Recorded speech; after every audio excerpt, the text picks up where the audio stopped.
Hi നമസ്കാരം. ഇന്ന് ഞാൻ പറയാൻ പോകുന്നത് പ്രവാസി വെൽഫെയർ ബോർഡിലേക്ക് നമ്മൾ പേയ്മെന്റ് അടയ്ക്കുന്നത് എങ്ങനെയെന്നാണ്. അതായത് ഒരുപാട് പേര് പ്രവാസി വെൽഫെയർ ബോർഡിൽ അംഗങ്ങളായിട്ടുണ്ട്. അവർക്ക് മാസം തോറും അവരുടെ മാസവീതം അടയ്ക്കുന്നുണ്ടല്ലോ. അതായത് ഗൾഫിൽ നിൽക്കുന്നവർക്കാണെങ്കിൽ, ഗൾഫിൽ നിന്നല്ല പുറത്ത് നിൽക്കുന്നവർക്കാണെങ്കിൽ 350 രൂപയും നാട്ടിൽ നിൽക്കുന്നവർക്ക് 200 രൂപയാണ്. അത് നമ്മൾ ചിലർ ബാങ്ക് വഴിയാണ് അടയ്ക്കുന്നത്, ചിലർ അക്ഷയ വഴിയാണ്. ഇത് നമുക്ക് പിന്നെ ചിലരല്ലാതെ ഓൺലൈനിൽ തന്നെ അടയ്ക്കുന്നവരുണ്ട്. അത് ഓൺലൈനിൽ അടയ്ക്കാൻ നമ്മൾ എന്താ വേണ്ടതെന്ന് വെച്ചാൽ ഗൂഗിളിൽ പ്രവാസി വെൽഫെയർ എന്ന് ടൈപ്പ് ചെയ്ത് നൽകുക. പ്രവാസി വെൽഫെയർ പേയ്മെന്റ് എന്ന് അടിച്ചാൽ മതി. അപ്പോൾ പ്രവാസി പേയ്മെന്റ് എന്നുള്ള ഒരു ഓപ്ഷനോട് കൂടി വിൻഡോ തന്നെയാണ് ഓപ്പൺ ആവുന്നത്. ആ ലിങ്കിൽ ക്ലിക്ക് ചെയ്യുക. അതിനുശേഷം വരുന്ന വിൻഡോയിൽ നമുക്ക് സൈഡിലായി 3 ഓപ്ഷൻസ് കാണാം. അതായത് quick pay, print receipt, check payment status. അതിൽ നമ്മൾ ക്വിക്ക് പേ ക്ലിക്ക് ചെയ്യാതെ തന്നെ ഓട്ടോമാറ്റിക് നമ്മൾ പേയ്മെന്റ് ചെയ്യുന്ന വിൻഡോ തന്നെയാണ് ഓപ്പൺ ആയിട്ടുള്ളത്. അഥവാ അല്ലെങ്കിൽ ക്വിക്ക് പേയിൽ ക്ലിക്ക് ചെയ്താൽ മതി. അതിനുശേഷം മെമ്പർഷിപ്പ് നമ്പർ എന്നുള്ളിടത്ത് നമ്മുടെ പ്രവാസി ക്ഷേമനിധി കാർഡിലെ നമ്പർ ടൈപ്പ് ചെയ്ത് നൽകുക.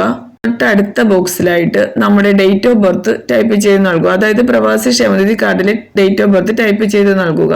ശേഷം തൊട്ട് താഴെ കാണുന്ന ബോക്സിൽ ക്യാപ്ച എന്നുള്ളിടത്ത് അതിന്റെ തൊട്ട് താഴെ എഴുതിയിരിക്കുന്ന അക്ഷരങ്ങളും ഒക്കെ അതേപോലെ തന്നെ ക്യാപിറ്റൽ ആണെങ്കിൽ അങ്ങനെ, സ്മോൾ ആണെങ്കിൽ അങ്ങനെ തന്നെ ടൈപ്പ് ചെയ്ത് നൽകിയതിനു ശേഷം ഷോ ബട്ടൺ ക്ലിക്ക് ചെയ്യുക. അപ്പോൾ നമ്മുടെ പേരും വീട്ടുപേരും വിവരങ്ങളും അടങ്ങുന്ന ഒരു വിൻഡോ ഓപ്പൺ ആവും. അവിടെ നമ്മളുടെ ഇതുവരെ അടച്ച പേയ്മെന്റിനെ പറ്റിയുള്ളതും നമ്മൾ പെൻഷൻ ആവുന്നത് വരെ എത്ര രൂപ പേയ്മെന്റ് അടയ്ക്കണമെന്നുള്ളതും എല്ലാം കാണിക്കും. അതായത് പെൻഡിങ് എമൗണ്ട് എന്നുള്ളിടത്ത്, അതായത് നമ്മൾ മുടക്കം ഉള്ളവർക്കാണെങ്കിൽ പെൻഡിങ് എമൗണ്ട് എന്നുള്ളിടത്ത് എത്ര രൂപ മുടക്കം ഉണ്ടെന്ന് കാണിക്കും. അല്ലാതെ ഉള്ളവർക്ക് 0 ആയിരിക്കും.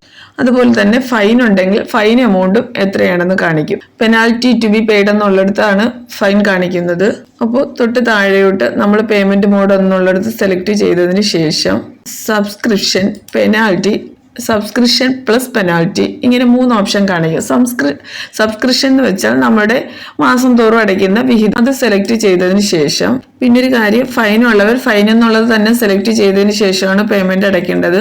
അല്ല സബ്സ്ക്രിപ്ഷനകത്ത് നമ്മൾ നമ്മുടെ ഫൈൻ എമൗണ്ടും അല്ല മാസവീതം എല്ലാം കൂടെ അടയ്ക്കരുത്. സബ്സ്ക്രിപ്ഷൻ എന്നുള്ളത് സെലക്ട് ചെയ്താൽ ആ എമൗണ്ട് തന്നെ അടയ്ക്കുക. ഫൈൻ എന്നുള്ളത് തന്നെ സെലക്ട് ചെയ്ത് സെപ്പറേറ്റ് അടയ്ക്കുക. അതല്ലെങ്കിൽ തൊട്ട് താഴെ സബ്സ്ക്രിപ്ഷൻ പ്ലസ് ഫൈൻ എന്നുള്ളത് സെലക്ട് ചെയ്യുക. അതിനുശേഷം തൊട്ട് താഴത്തെ പേയ്മെന്റ് ഗേറ്റ്വേ ഞാൻ HDFC അതാണ് എടുക്കുന്നത്. തൊട്ട് താഴത്തായാലും സെലക്ട് ചെയ്ത് പോകാം. അതിനുശേഷം നമുക്ക് എത്ര രൂപയാണോ നമ്മുടെ പെൻഡിങ് എമൗണ്ട് ഫുള്ളായിട്ട് അടയ്ക്കുന്നുണ്ടെങ്കിൽ അത് ഓട്ടോമാറ്റിക് അവിടെ വരും. അതല്ല നമ്മൾ അത്ര അടയ്ക്കുന്നില്ല, നമ്മുടെ ആദ്യം കുറവാണ് അടയ്ക്കുന്നതെങ്കിൽ അങ്ങനെ, അതിൽ കൂടുതലാണെങ്കിൽ അങ്ങനെ, എത്ര രൂപയാണെന്ന് വെച്ചാൽ നമുക്ക് അവിടെ പേയബിൾ എമൗണ്ട് എന്നുള്ളിടത്ത് അത് ടൈപ്പ് ചെയ്ത് നൽകാവുന്നതാണ്. അതല്ല ഇതിൽ കാണുന്നതാണ് അടയ്ക്കുന്നതെങ്കിൽ അത് ഓട്ടോമാറ്റിക് അവിടെ വരും. അതിനുശേഷം പേ നൗ ക്ലിക്ക് ചെയ്യും. ക്ലിക്ക് ചെയ്തതിന് ശേഷം നിങ്ങൾക്ക് പേയ്മെന്റ് ഓപ്ഷൻ ഏതെന്ന് ചൂസ് ചെയ്യാം. അത് കാർഡ്, അതായത് നിങ്ങളുടെ കാർഡ് വഴിയാണ് പേയ്മെന്റ് ചെയ്യുന്നത് അങ്ങനെ, അതല്ല നെറ്റ് ബാങ്കിങ് ആണെങ്കിൽ അങ്ങനെ, UPI ആണെങ്കിൽ അങ്ങനെ. ഇപ്പൊ ഞാൻ UPI ആണ് സെലക്ട് ചെയ്യുന്നത്. UPI ചെയ്യുന്നതാണ് കുറച്ച് എളുപ്പമായിട്ട് എനിക്ക് തോന്നിയിട്ടുള്ളത്. ഞാൻ അതുകൊണ്ട് UPI ആണ് സെലക്ട് ചെയ്യുന്നത്. അതിനുശേഷം ജനറേറ്റ് QR എന്നുള്ളത് ക്ലിക്ക് ചെയ്യുക. ക്ലിക്ക് ചെയ്ത് നമ്മുടെ പേയ്മെന്റ് അടയ്ക്കുക.